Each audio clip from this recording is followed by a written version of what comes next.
আয়নাগরে যাদেরকে টর্চার করা হয়েছে এরা যুদ্ধবন্দী? এরা তো কারাবন্দী, তাও অন্যায় ভাবে। এনফোর্স ডিসঅ্যাপিয়ারেন্স ছিল, অন্যায় ভাবে তাদেরকে গুম করা হয়েছে। অন্যায় ভাবে বছরের পর বছর যাদেরকে এভাবে কষ্ট দেয়া হয়েছে, ফ্যামিলি থেকে দূরে রাখা হয়েছে, কিয়ামতের দিন তাদেরকে আল্লাহ জালেমের কাতারে দাঁড় করাবে। ইসলাম কারাবন্দীদের দূরের কথা, যুদ্ধবন্দীদের সাথে ভালো আচরণের কথা বলেছে। আল্লাহ বলেন ওয়ায়ুতঈমুনা আত-তাআমা আলা হুব্বিহি মিসকিনান ওয়া ইয়াতীমান ওয়া আসীরা। বিশ্বাসীরা গরিব দুঃখীদের জন্য খাবার খাওয়ায়, যুদ্ধবন্দীদেরও খাবার খাওয়ায়। যুদ্ধবন্দীদেরও খাবার খাওয়ায়।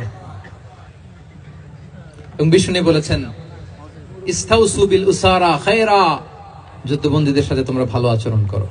বদরের যুদ্ধে 70 জন বন্দী হয়ে আসলো। বিশ্বনবী 70 জনকে সাহাবাদের মধ্যে ভাগ করে দিলেন, বললেন তোমরা খারাপটা খাবে, বন্দীদেরকে ভালোটা খাওয়াবে।